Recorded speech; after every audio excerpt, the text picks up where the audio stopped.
It's more of the same, more attacks, more deaths, more threats, more uncertainty. Israel is fighting on all fronts, Gaza, West Bank, Lebanon and the Houthis from Yemen. It is also gearing up to attack Iran. But where will it strike? Nuclear, oil or military facilities of Iran? US President Joe Biden has made a revelation. Meanwhile, in Tehran, Ayatollah Khamenei made a rare appearance to address the Friday prayers and deliver a message to his people and his adversaries. The rest of the world is bracing for impact. Oil prices are going up, stock markets are falling. What would an escalation mean for India politically and economically? We'll discuss that tonight. And why has Israel declared an open war on the United Nations? We'll bring you a report on that too. In other news, Europe has sprouted a spine. It has slapped tariffs on Chinese electric vehicles. But not everyone is on board, and will they stay the course? In the US, Melania Trump is championing abortion rights while her husband can't seem to make up his mind and his party is firmly against abortion. We'll break it down for you. And in India, the government has for the first time explained its stand on marital rape, saying it should not be criminalized because that would be, and I'm quoting, excessively harsh. We'll tell you why we disagree. But first, the headlines. Iran would back a simultaneous ceasefire with Israel in Gaza and Lebanon. Their foreign minister makes the announcement during his visit to Beirut, but the minister says any such deal would first have to be accepted by the Hezbollah, and it must respect the rights of the people of Lebanon and Gaza. India's External Affairs Minister will visit Pakistan in a rare trip later this month, as Jaishankar will go there to attend a meeting at the Shanghai Cooperation Organization. This will be the first visit by an Indian foreign minister to Pakistan in 9 years. The last one was by Sushma Swaraj in 2015. Maldives President Mohammad Muizzu to visit India on Sunday. It will be his first state visit to the country. The focus will be on repairing fraught ties between the two countries. Pro-China Muizzu came to power a year ago on a promise to evict Indian troops deployed in the strategically located archipelago. And Tunisia will hold its presidential election on Sunday. The incumbent Kais Saied is poised for victory. His most prominent critics have been jailed. There have been no campaign rallies or public debates. The North African country has also barred independent election observers.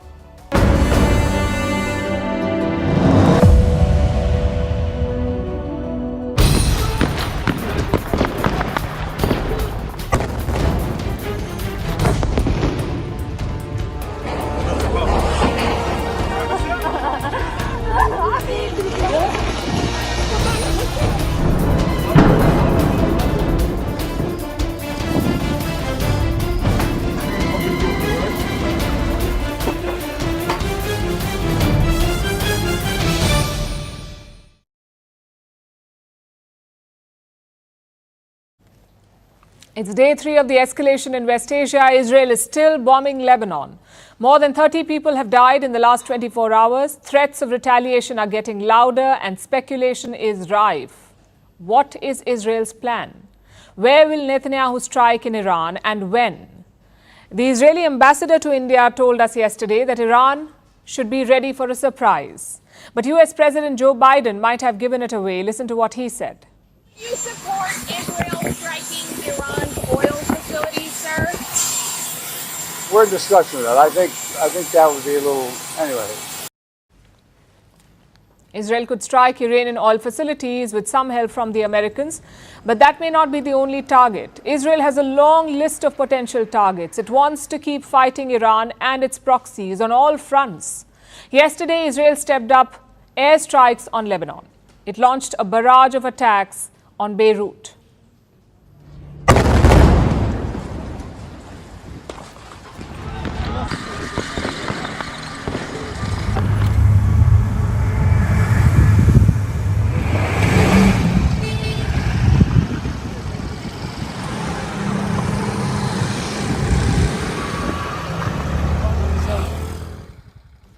It was one of the heaviest bombardments that Beirut has faced so far.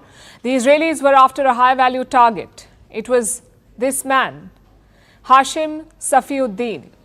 He's said to be the next leader of the Hezbollah. Israel got a tip-off. They received information that Safiuddin was in a bunker in Beirut. So the Israelis sensed an opportunity. They moved quickly and ordered these airstrikes. The goal was to eliminate Safiuddin before he becomes the next leader of Hezbollah. But were they successful? We do not know for sure. Safiuddin's bunker was deep underground, so it's not clear if Israel hit the mark or not. There is no confirmation. But this operation does reveal Israel's mindset. It wants to keep this offensive going. It wants to weaken Iran and its proxies across the region. Taking out Safiuddin would be a step towards that goal. It would further weaken the Hezbollah and deal a blow to Iran.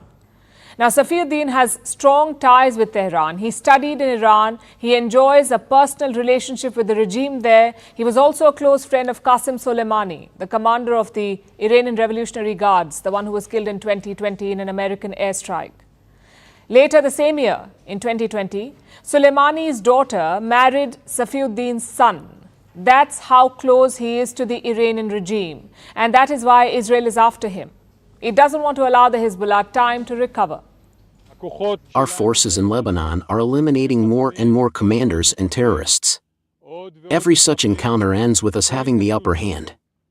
Our forces are ready and trained more than ever, loaded with experience from fighting in Gaza, and their advantage in the battlefield is clear. The forces are accompanied by fire capabilities from the air and from the ground, and they fight with great courage. Israel is following the same strategy on other fronts too, like the West Bank. Israeli forces conducted an airstrike in the West Bank yesterday. They targeted a refugee camp and they claimed to have killed a local Hamas leader there. But there were civilian casualties too. At least 18 people are said to have died at this camp. We are used to missile sounds, drones, and the explosive drones, but the sound was strong. We haven't heard this sound since 2002, during the Second Palestinian Uprising. During the Al-Aqsa Uprising, we didn't hear this kind of explosion. The missiles targeted a civilian building. A family was wiped from the civil registry. What was their fault? The family was asleep in their house. There is no safe place for the Palestinian people.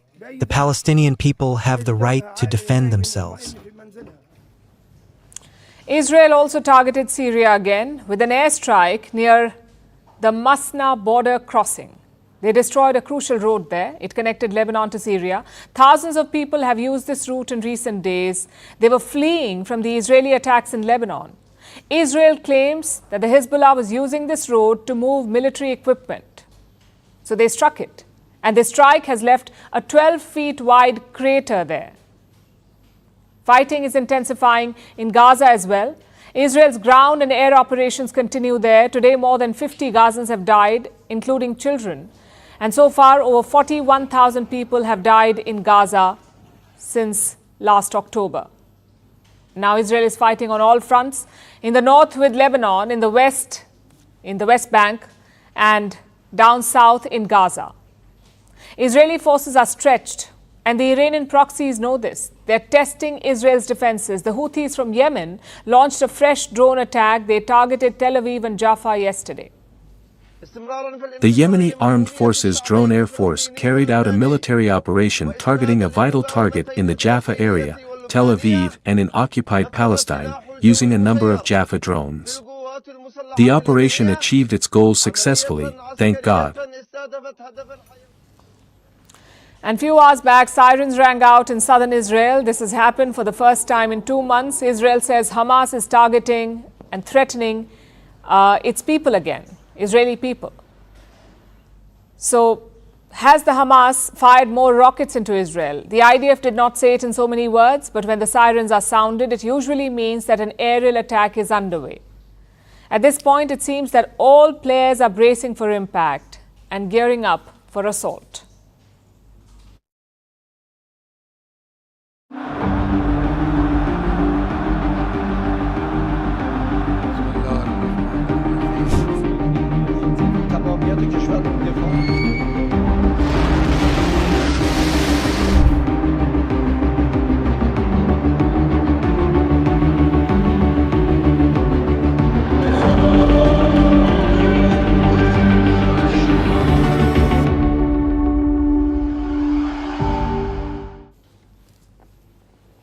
So Israel is escalating in Lebanon.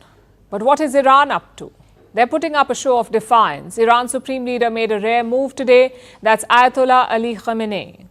He gave a public sermon during the Friday prayers. Now, as you know, the Friday prayer is sacred for Muslims, but Khamenei rarely leads it. In fact, the last such instance was nearly 5 years ago. Considering the circumstances, he did it again today. Tens of thousands of people gathered outside the mosque to hear him speak. And what did he say? He said that Tuesday's attack was minimum punishment for Israel and that Iran and its allies would not back down. The operation that our armed forces did was the minimum punishment against the astonishing crimes of that regime. Israel is malignant, rootless, fake, and unstable entity, has kept itself standing with difficulty through America's support, and it will not survive, God willing. The resistance in the region will not back down with these martyrdoms and will win.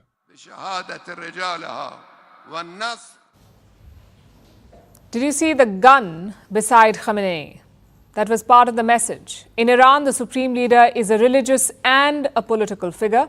Today, Khamenei donned both hats. He said Iran would neither delay nor rush to attack Israel. That was the policy bit. After that, he called for Islamic unity. He said Muslims from Afghanistan to Gaza to Lebanon must all strap their belt of resistance. Sounds strange, I know. Maybe it sounds better in Farsi. Either way, Khamenei's sermon had two objectives. One, to reassure the Iranian people. There's a lot of confusion around what will happen next, around how Israel will escalate, which is why Khamenei had to speak out. He had to be seen and heard. That was the first objective. Number two, it was a message to Israel. Khamenei called this week's attack minimum punishment. He's basically trying to say that there is more in store, so don't think about escalating. That's what he's telling the Iranians. But let's face it, the Israelis in fact, but let's face it, even Iran knows that an attack is coming. It's only a question of when and where. So how is the country preparing for it? We are seeing a three-part mission. The first is diplomatic. Iran's president visited Qatar this week. He also met Saudi Arabia's foreign minister there. Reports say the Gulf states have promised neutrality. They will not side with either Israel or Iran. Today, Iran's foreign minister traveled to Beirut. He landed amid Israeli airstrikes on the city, which is quite a risky trip to make. And what's on the agenda? He's already met Lebanon's caretaker prime minister. Chances are talks focused on the war. You see, Lebanon effectively has two power centers. One is the civilian government, the other is the Hezbollah. On Monday, the Prime Minister made an interesting statement. He said that he is willing to end Hezbollah's armed presence in southern Lebanon. Not for free, of course, in exchange for a ceasefire. Now, this may not work well for Iran. They would like Hezbollah and the government to be on the same page. So that's the diplomatic campaign. Part two is the military preparation. Frankly, there isn't much that Iran can do at this point. They do not have sophisticated air defense systems, not like Israel or the West. What they have is the S-300 missiles. These are Russian air defense systems. Iran bought them in 2007 for $800 million. They've been asking for the latest version, for the latest S-400 missiles as well, but Russia has been reluctant. Plus, Iran has some homegrown defenses, like the Arman anti-ballistic missile system and Azaraksh air defense system. These were unveiled in February this year. But in April, Israel managed to punch through them. In fact, part of an S-300 system was destroyed, which brings us to the third part of their campaign, bracing for impact. Let me show you two sets of satellite pictures. Both show Iran's Kharg Island oil terminal. Around 90% of their oil exports pass through here. In September, you can see tankers surrounding the terminal. But now, all of them are gone.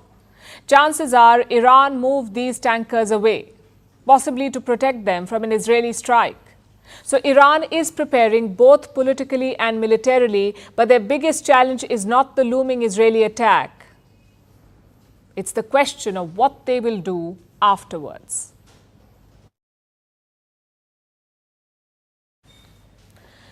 Iran attacked Israel on Tuesday night with about 200 missiles. They managed to hit a few military bases and the Mossad headquarters. There were no Israeli casualties. One Palestinian died. But that doesn't mean that all is forgiven and forgotten. Take it from Benjamin Netanyahu. Iran made a big mistake tonight, and it will pay for it. We will keep to the rule we have determined. Whoever attacks us, we attack them. Netanyahu said that on Tuesday, within hours of the Iranian attack. But since then, he has been focusing on Lebanon. We haven't seen direct retaliation against Iran yet. And that's because Israel is figuring out what to strike, where to strike. There are a number of potential targets: nuclear, oil, military facilities in Iran. Let's look at them one by one. First, there's Iran's nuclear program.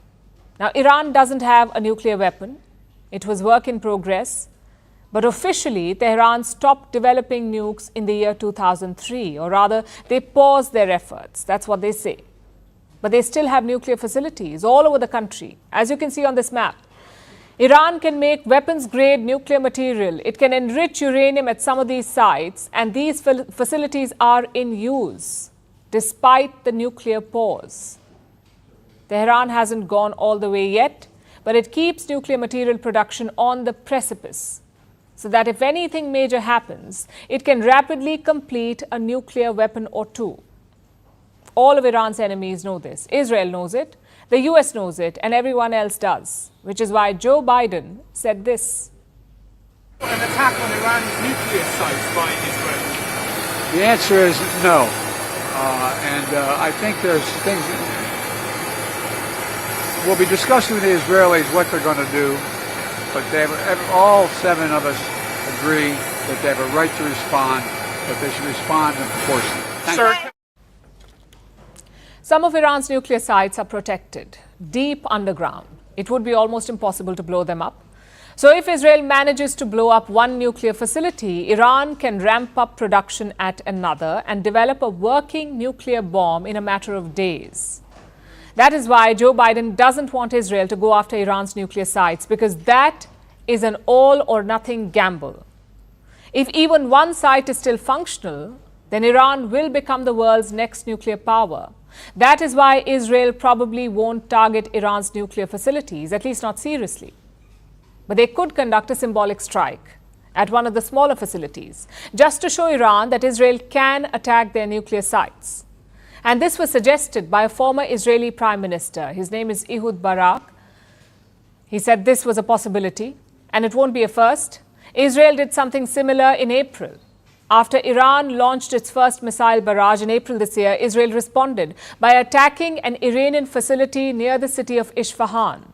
The attack was close to an Iranian nuclear site, even though it wasn't directly targeted. Israel basically let them off with a warning, a symbolic show. So a direct but limited attack at a nuclear plant could be an option, at least according to Israel's former prime minister, even though it is risky. But Netanyahu has other options too, including going back to the basics. Israel could just target military facilities, airfields, drone bases, missile silos. It could even go after production facilities, target Iran's drone and missile factories.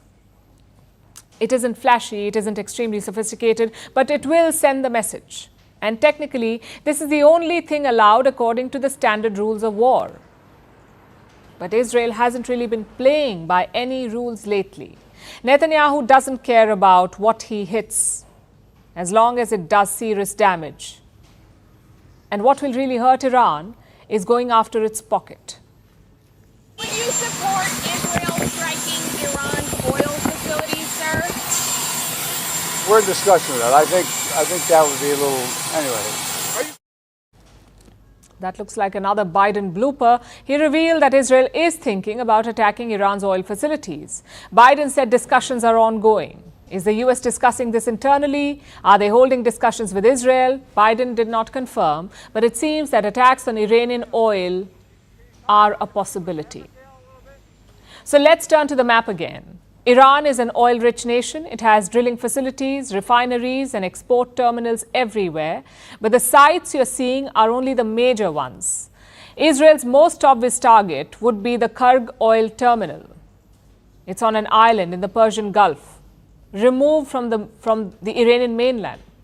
But more importantly, it's Tehran's biggest export hub by far. The Kurg oil terminal handles more than 90% of Iran's exports. That's millions of barrels every day being converted into essential funds to keep Iran's regime afloat. If this export stops, Iran gets hammered economically. But this will also have a domino effect. Iran mostly sells oil to China. If Tehran is forced to stop, Beijing will look elsewhere, causing prices to surge. And Joe Biden won't like that because oil prices are a sensitive topic this close to US elections. So Biden may try and stop Netanyahu from hitting the Kurg oil terminal, but there are other oil facilities as well, like the Abadan refinery near Iran's border with Iraq. This is a domestic facility, so if Israel attacks it, global prices may still remain stable, and Netanyahu will have his revenge. It's cynical because ordinary people will bear the brunt, but Israel may still consider it an option. There are other facilities too, of course, like the Kish and Keshm Islands near the Strait of Hormuz. These are smaller export hubs, so attacking them would just be symbolic. But will that be enough for Prime Minister Netanyahu? As you can see, there are a lot of factors for Israel to consider, and it will take action after thinking things through, hopefully. It's a tense situation because their next move has the potential to push West Asia over the edge and plunge the world into chaos. We are hoping it doesn't come to that.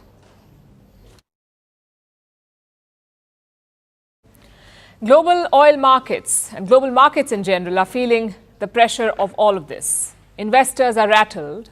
There was a sell-off in the Indian stock markets. Both the Nifty and the Sensex were down for the 5th consecutive day today. US stocks have also been wobbly for the past few days. Today they saw some recovery, but oil markets have been hit the hardest in this conflict. Prices have shot up sharply. Brent crude is now trading at $76 a barrel. Before the Iranian attack, the price of one barrel of oil was $71. Now it's $76. So in a matter of 3 days, the price has shot up by $5. Remember, oil is the biggest exporter of West Asia. This region accounts for a little over 30% of the global oil production. It churns out about 30 million barrels of oil every day. A protracted conflict could disrupt this supply. The immediate worry is over the supply of Iranian oil. Like we just discussed, Israel could target Iran's oil infrastructure, and Iran has a significant stockpile. It produces 2 million barrels of crude every day. That's about 2% of the world's supply. It may not seem like a big number, but it is significant, and I'll tell you why. Imagine that Israel disrupts Iranian oil supplies. What happens then? Prices shoot up dramatically by as much as $13 per barrel, according to some estimates. That means that if today's price is $76 a barrel, after Israel's retaliation/attack, oil could cost almost $90 for every barrel. The IMF is worried.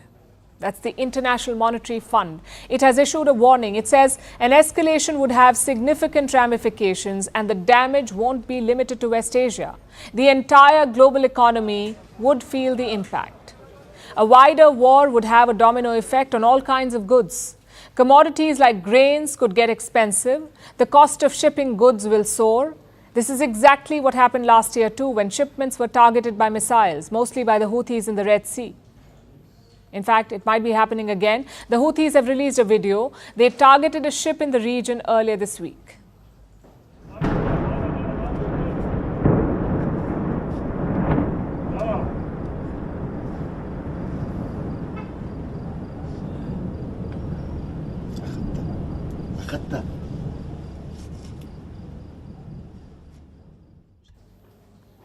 The Houthis attacked 2 vessels in all. This one, which burst into flames, was a British oil tanker. The ship sustained some damage. Reports say the crew is safe. This is exactly the kind of scenario that the IMF is worried about. The Houthis are reminding the world how easy it is for them to create chaos again. If this war expands further, it would hurt everyone. And countries like India, which heavily rely on imports, would feel the impact even more. Let's go back to the example of oil. India is one of the largest importers of oil in the world, so India is particularly sensitive to any increase in oil prices. Each time the price of a barrel rises by $10, inflation in India spikes by 0.3% because everything becomes more expensive. High oil prices impact several areas of the economy. If oil keeps rising, transporting goods will become more expensive. Ultimately, it's people like you and me who have to bear the extra cost because companies will invariably pass the added cost to consumers. This war could also disrupt the government's finances. It could increase the current account deficit. What's that? It's the difference between imports and exports, the current account deficit. A $10 rise in oil prices will force India to pay over $12 billion extra for the same supply. It may not come to that if the situation does not escalate further, but that's unlikely. Because as things stand, neither side is willing to back down. The global economy once again faces uncertain times.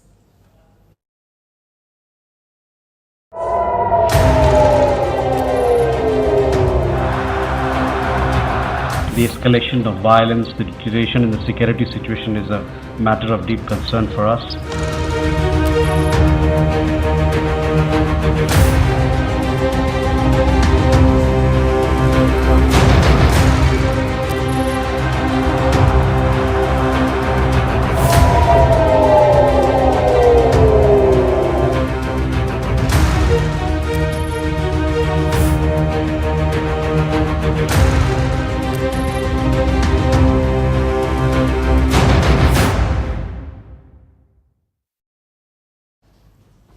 It's the worst place to be in. Stuck between two friends who are fighting, and that is India right now. New Delhi has close relations with both Iran and Israel, cultural ties, economic ties, military ties. So this face-off is a political challenge. Today, India called for de-escalation in West Asia. It also cautioned against a wider war. He had said that the escalation of violence, the deterioration in the security situation is a matter of deep concern for us. And we had reiterated a call for restraint by all concerned and also protection of civilians. It is important in our opinion that this particular conflict doesn't take a wider regional dimension. You may be thinking, isn't this familiar territory? India has struck a balance in Ukraine, so why not West Asia? A, because there is a lot more at stake, both financially and politically, and B, because the relationships are quite different. Israel is not Russia, and Iran is not Ukraine. So the policy will have to be different. First, let's look at the stakes. Around 46% of India's oil comes from West Asia. So does 70% of India's gas, 70. And how do these shipments reach India? Mostly via the Strait of Hormuz. If war breaks out or escalates further, Iran could cut this trade route off. Secondly, India has a lot of people there, nearly 3,000 in Lebanon, 10,000 in Iran and 30,000 in Israel, according to India's Ministry of External Affairs. Put together, nearly 9 million people, nearly 9 million Indians in West Asia. Their safety will be the main concern. Finally, you have investments in the region. India is developing a terminal at Iran's Chabahar port. The plan is to invest $120 million. Once completed, it will give India access to Afghanistan and Central Asia, bypassing Pakistan. And if war breaks out, the project may have to be paused. With Israel, the stakes are possibly bigger. India is building a transcontinental trade route to Europe. It passes through the Arabian Peninsula and Israel to reach the Mediterranean. It's a grand transport corridor, a multi-billion-dollar project. But if war breaks out, that too may be put on hold. So India's best-case scenario is de-escalation. If this face-off continues, it will put India in a difficult place. Let me explain this. Over the years, India has balanced its relations with Israel and Iran, sort of dehyphenated it. Israel is one of our biggest weapon suppliers, but we also hold joint military drills with Iran. In fact, Indian warships were docked in Iran when they attacked Israel. So clearly, it's a good balancing act that India has done so far, but also a delicate one. Because this dehyphenation is based on stability in West Asia on the condition that Israel and Iran are not in open war. If they are, equations may change. So what options does India have? Well, New Delhi is in a good position to negotiate. Both Israeli and Iranian officials have admitted this. Even India's foreign minister said that he is game. There are things to be said and passed on and passed back. I think those are all contributions that we can make, and we do. Brokering deals is not really India's style, but this time New Delhi may be tempted. Prime Minister Narendra Modi has invested a lot in this region. He has visited West Asia more than a dozen times in the last 10 years. In fact, it's a key part of his larger policy. The government of India sees West Asia as a source of foreign investment, especially the Gulf states. It also sees West Asia as a bridge, a gateway to lucrative European markets. With all that on the line, perhaps India will be tempted to play a major role. Yesterday, Prime Minister Modi convened the Cabinet Committee on Security. It's India's topmost body on national security issues. And what did they discuss? The recent escalation in West Asia, especially the impact on trade, oil and supply chains. So India has the tools to mediate. This time, it may also have the will. But at the end of the day, it comes down to Israel and Iran, whether they want war or not.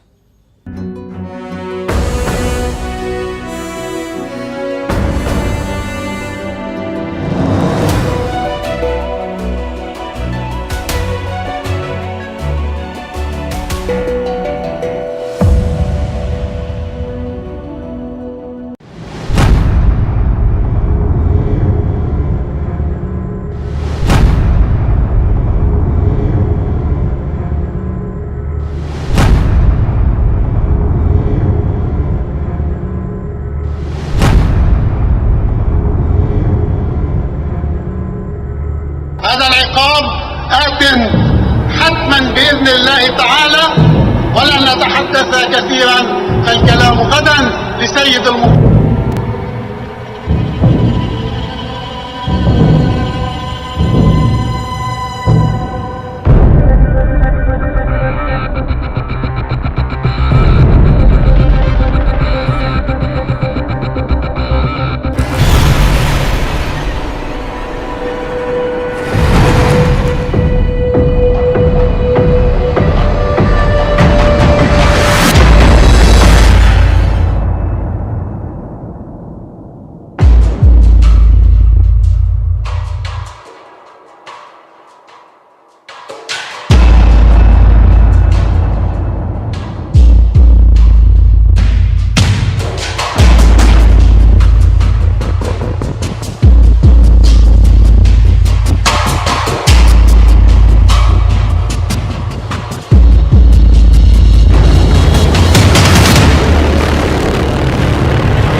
When two countries fight, who do we call to settle it?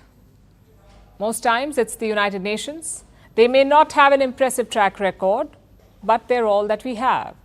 Not in this war, though, because Israel wants nothing to do with the UN. They've accused United Nations officials of siding with Hamas. Their airstrikes have killed dozens of UN staff, and now they have banned the United Nations chief from entering Israel. It is an unprecedented situation. And don't get us wrong, no one here is a fan of the United Nations. They have failed to prevent conflicts in most parts of the world. But what explains this open animosity, this relentless targeting of UN officials by Israel? Our next report tells you. Israel is fighting on many fronts, in Gaza, in Lebanon, and maybe soon against Iran. But away from West Asia, it's also fighting a different kind of war, against the United Nations in New York. Israel fired the latest salvo this week. They declared the UN chief, Antonio Guterres, persona non grata, meaning he's banned from entering Israel. The official reason is that Guterres did not blame Iran for the recent escalation, but frankly, it was brewing for a while. The UN has been critical of Israel's war in Gaza, especially Guterres. The tiff began with his comments after the Hamas attack in October last year. This most recent violence does not come in a vacuum. The reality is that it grows out of a long-standing conflict with a 56-year-long occupation and no political end in sight. That was before Israel began attacking. Since the war started, his criticism has only grown. The time has come for action. Action to end this god-awful nightmare. Gaza is becoming a graveyard for children. Nothing can justify the collective punishment of the Palestinian people. Naturally, Israel wasn't happy. They said Guterres wasn't fit to lead the UN. But these remarks alone did not trigger Israel. Let me introduce the UNRWA, the UN Relief and Works Agency for Palestine. They distribute humanitarian aid in Gaza, and to do that, they hire from the local population. Israel claims that some UNRWA staff were involved in the Hamas attack, and they may have been right. In August, the UN fired 9 staff members in Gaza. Why? Because of possible involvement with Hamas. Justice done, right? Well, not for Israel. They've been targeting aid centers and schools. Their strikes have killed 220 UN staff in Gaza. It's been another point of friction. The UN says that Israel is targeting its workers. Israel says the UN is biased. Until the Jewish state is treated like other nations, until this anti-Semitic swamp is drained, the UN will be viewed by fair-minded people everywhere as nothing more than a contemptuous farce. It's frankly ironic, because Israel was created by the UN. In 1947, the General Assembly voted to partition Palestine. 55% of the land was given to Jewish people. Thus, the State of Israel was born. But today, the UN and Israel are at each other's throats. The UN cannot ignore the blatant abuses in Gaza and Lebanon, and Israel must defend itself when accused. But to ban the UN chief? It's unlikely to be a popular strategy. Most of the world agrees that the UN is ineffective, but no one calls it evil or anti-Semitic. After all, the UN is just a middleman. Even Israel's ally, the United States, realizes this. Israel capped his statement this morning that Antonio Guterres would be banned from entering Israel. Do you have any response to that? I don't find that, we don't find that step to be productive in any way. Fighting the UN is a losing battle. At best, it's a naive strategy. At worst, it's an affront to law-abiding nations across the world.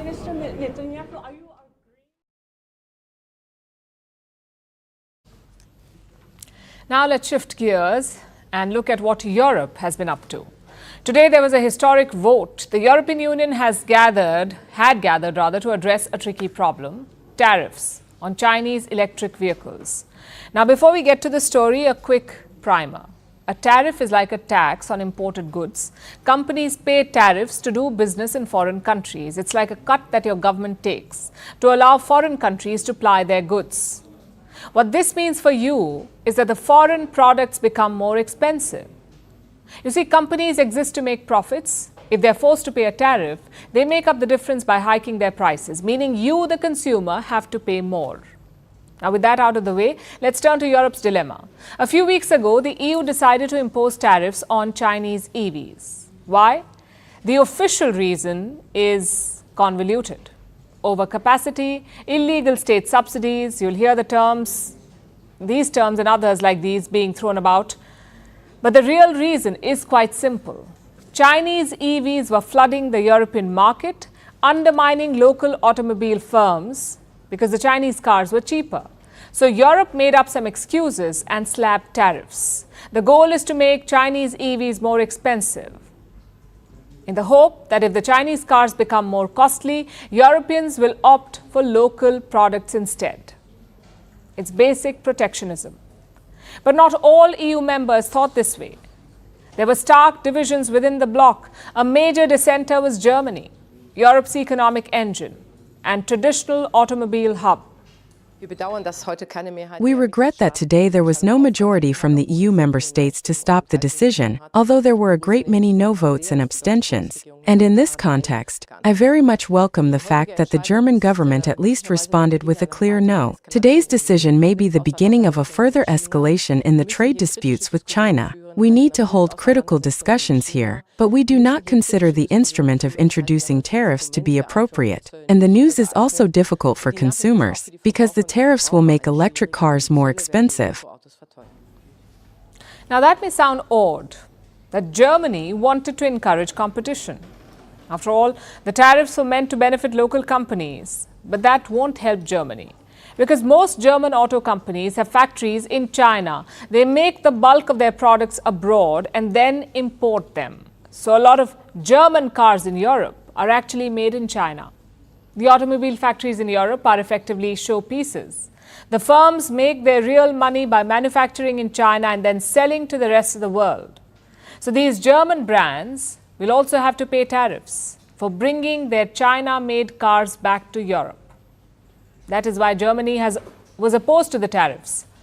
Other EU members were also against the measure because they import a lot of things from China and they're afraid of retaliation, which, by the way, has already begun, the retaliation. After the EU first announced the EV tariffs, China started looking into European exports, like pork, dairy and brandy. A classic case of tit for tat. Hungary's Prime Minister Viktor Orbán summed it up best. Let us make it clear. What we are doing now, and what they're making us do, what the European Union is doing, is an economic Cold War. He doesn't want a trade war with China. Neither did Germany, Malta, Slovenia and Slovakia. These countries voted against the tariffs. But it wasn't enough to block them.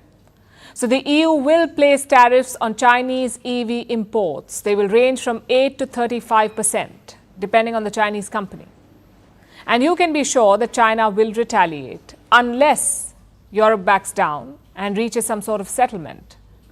In fact, negotiations are still on. The EU can still work out a compromise. The deadline is October 30th. But now let's take a step back and think of the bigger picture. Should the EU back down? Yes, the tariffs will spark a trade war. Yes, prices will go up. Yes, protectionism will rise. But so what? Is that really a bad thing in the long run? Europe is where it is today because it is no longer competitive. Why did the German companies make plants in China? Because they could not make competitive cars at home. And what was the result? Job losses, stagnation, and finally utter dependence on Chinese imports. Things are slightly cheaper, sure, but Europe is now dependent on Beijing's good graces. It prays for China's forgiveness and fears tariffs on pork, milk and brandy. Seriously, how the mighty have fallen. Perhaps it's time for Europe and the world to introspect. Yes, globalization can be a good thing. It can make things more affordable for common people. But how far should you go? Should you surrender your sovereignty for pretty Chinese baubles? There needs to be a balance, at least a little bit of protectionism, we say. Local production may lead to higher costs, but it also generates jobs. It provides security from supply chain disruptions, and it gives you some leverage, especially when dealing with bullies like China. The EU has finally shown some spine. Hopefully, they do not capitulate by the end of this month. As for the rest of the world, perhaps it's time we start fine-tuning our own policies to make sure we don't become as fearful as the once mighty Europe. For our last story tonight, let me begin with a difficult but basic question. What constitutes rape? You may say forced sex. But in legal terms, it's not that simple. For instance, in India, according to the law, rape means sexual acts by a man on a woman against her free will. But this is not a blanket statement. It has two exceptions. First is a medical procedure, and second, sexual acts by a man on his wife, when the wife is above 18 years of age, which means marital rape is not a crime in India. And it is this provision, this second exception, that has spurred a heated debate. It has been challenged in court. It has been tested time and again, and it has fueled anger and confusion. And now, for the first time, the government of India has gone on record and defended their stance. The Home Ministry has submitted an affidavit to the Supreme Court of India. Let me tell you what it says, and I'm quoting, "A husband certainly does not have any fundamental right to violate the consent of the wife. However, attracting the crime in the nature of rape can be arguably considered to be excessively harsh and therefore disproportionate." In other words, criminalizing marital rape will be excessively harsh. No matter where you stand on this issue, I assume you have strong opinions. So let's look at both sides. Why is calling marital rape rape excessively harsh? The government has given three reasons. First, marriage is a relationship, but it has a so-called different class. And criminalizing marital rape can disturb the marriage. That's the first reason they've given. Second reason, in a marriage, sex is implied, so consent can be assumed. And third reason, there are existing laws that deal with domestic violence. They cover sexual assault, so we don't need a separate one for marital rape. These are the three main arguments. But unsurprisingly, they have been widely criticized. Let's go point by point. First, disturbance of marriage. Now, if rape does not disturb your relationship, what does? Just the law that criminalizes it? Violence within marriage is rampant in India. 1 in 3 married women experience some kind of violence from their husbands, and 1 in 25 women face sexual violence like marital rape. In the world's most populous country, that means 26 million women face sexual violence at the hands of their husbands. We want to uphold the so-called sanctity of marriage. So should women simply continue to endure the abuse? Now let's come to the second argument, that consent for sex is assumed in a marriage. Yes, in matters of sexual abuse, consent is a legal gray area, but the assumption effectively strips women of their agency. They feel that saying no is taboo. And the result is this: 90% women who endure sexual violence in a marriage do not seek help, often because they themselves do not recognize it as a crime. They see it as a husband's right. Now let's come to the third argument, the existing laws. Yes, marital rape is addressed in the Domestic Violence Act, but do you know what the punishment is? Protection orders, judicial separation, and monetary compensation. There are no criminal penalties. How is this okay? Marital rape is a crime in more than 100 countries in our world, including Britain, which gave us this colonial law in the first place. But India is still among the 36 countries where marital rape is not criminalized. You may have heard of some of the other members of this club: Pakistan, Afghanistan, and Saudi Arabia. So yes, this is a complicated issue. But do you know what's simple? The basic question that we answered a few minutes ago: forced sex is rape, regardless of who commits it. A family member, a husband or a stranger. Forced sex is rape no matter where it happens. Within a marriage, outside the marriage, at home, at work, anywhere. Rape is rape, with or without the adjective that you attach to it. So not criminalizing marital rape does not save a marriage. It only saves the perpetrators.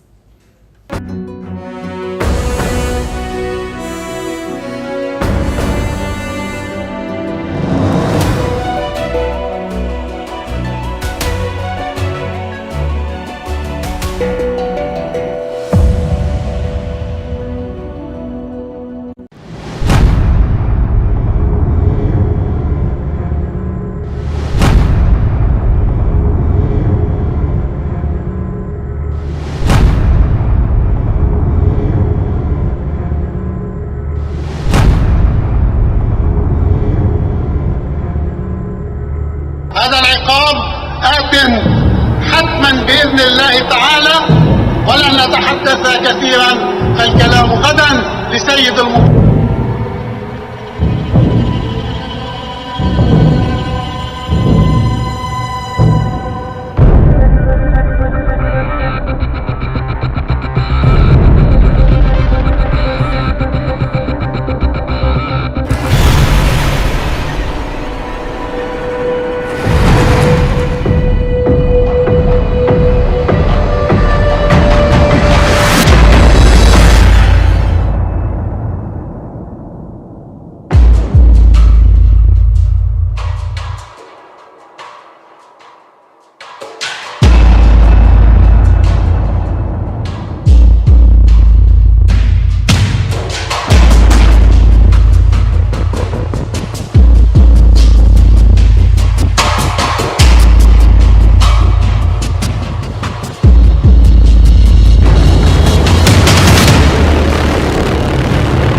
X users are reporting a strange development. Donald Trump is tweeting to them. I'm not making this up. Hundreds of users have received replies from the former US president saying what? Thank you for liking my post. Now, before you ask, no, Donald Trump is not typing out these messages to hundreds of people. This is a chat bot. Its job is to give election updates to people who like Trump's post. Just one problem though. There seems to be no filter in place. Even people in India who liked the post are getting replies, and it's triggered quite a conversation.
Now it's time for Vantage shots, images that tell the story. NASA captures the strongest solar flare in 7 years.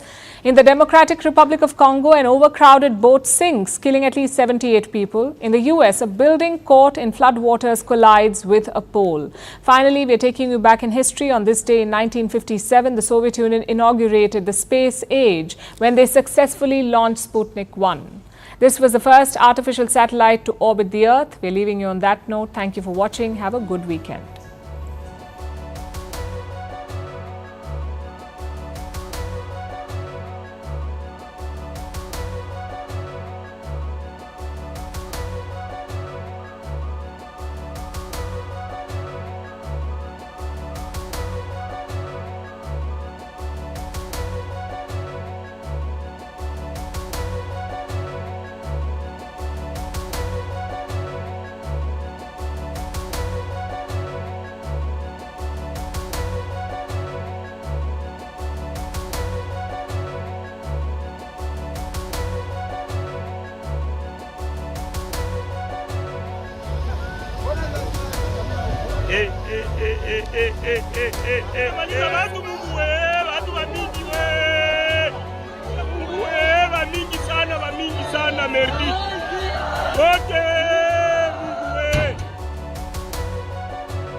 It just ripped it in fucking half.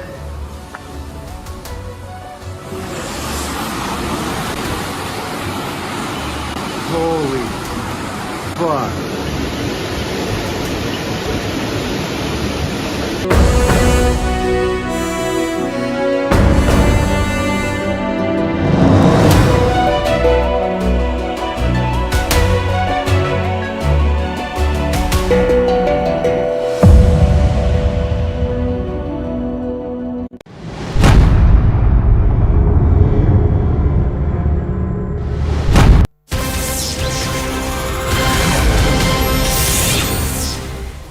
Hello and welcome to the late night edition with me, Ayushman Singh Jamwal. Our top story and a major